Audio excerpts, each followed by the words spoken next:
how to do a proper compression test. I'm Brian Essek from How To Automotive. I'm going to walk you through the steps of doing a compression test and explain to you a little bit of what the readings mean. Okay, to get started, what you need to do is get your vehicle get it at operating temperature. After that, we're going to remove all the spark plugs in whatever type of vehicle you're working in, so you want to remove them all.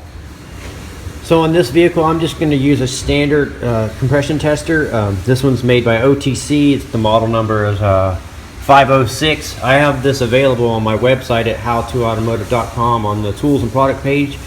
So I'm going to demonstrate a few things about it. Is when you select your adapter to screw into the spark plug hole, you want to make sure you take an old spark plug and match it up at the end.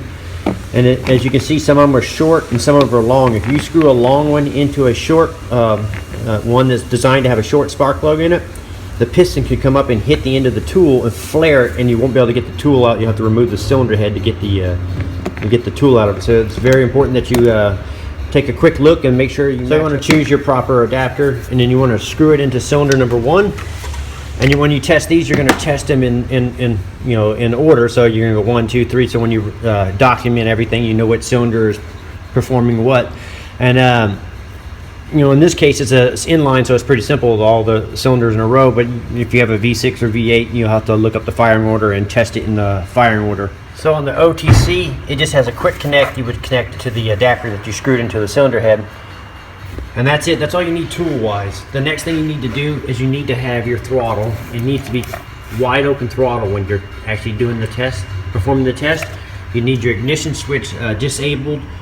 Most fuel injection cars, when you put it in wide open throttle, the fuel injectors are disengaged. The computer won't engage the injectors.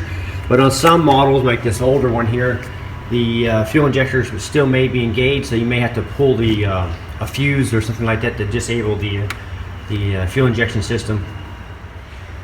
So the next step you're going to do is you're going to crank the car, and you want to hear it revolute about 5 revolutions. 5 to 6 revolutions is the proper length to test to get a proper read. But you want to pay attention to that very first crank, that very first puff.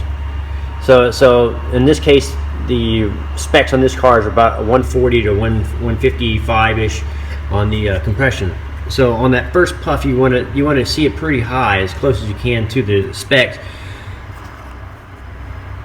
But one thing you may see is you may see it pop up to like 60 pounds and then slowly creep up with every revolution until it gets close to the spec that is desired. And that can indicate that you may have a little bit of wear on your piston rings. That's a sign. So if it slowly creeps up every time it pops. But if it goes like hit, and then the second one it hits your number where you want it, then that would probably indicate that the cylinder is in pretty good condition and sealed.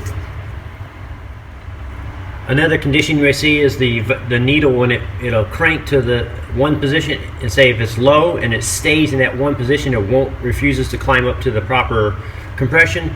That may indicate that it has worn valves, valve seats are not seating right, and issues like that. So if it continues to pump up, that would indicate more like rings. If it gets to a point and doesn't pump all the way up, that may indicate more like a valve train problem.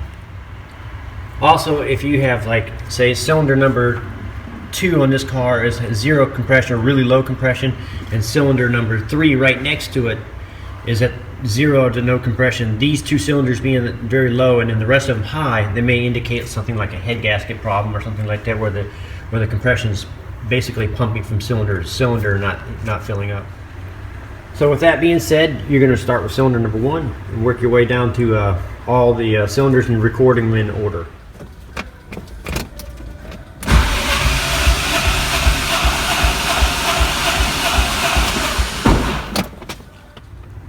So the test we just performed was called a dry test. Now if you find any of the cylinders low or suspect, I recommend you do what they call a wet test, which is exactly the same test before, but the only difference is you're going to pour like a teaspoon of oil directly down the spark plug holes and wait about 30 seconds, let that oil dissipate around the piston rings, and then you'll put your compression tester back on and you'll crank it, and if the compression rises after you apply oil into the cylinder, like a piston ring situation. So that's like a slightly better test to determine if it's piston rings versus valve. So if you put the oil in and the compression still did not come up, then I would suspect valve seat problem or something like that. And that's how you do a wet and dry compression test and what the readings mean. I'm Brian Esser from How To Automotive. I'd like to thank you guys for watching my videos. Encourage you to subscribe and invite you to head over to the howtoautomotive.com website for more valuable videos like this.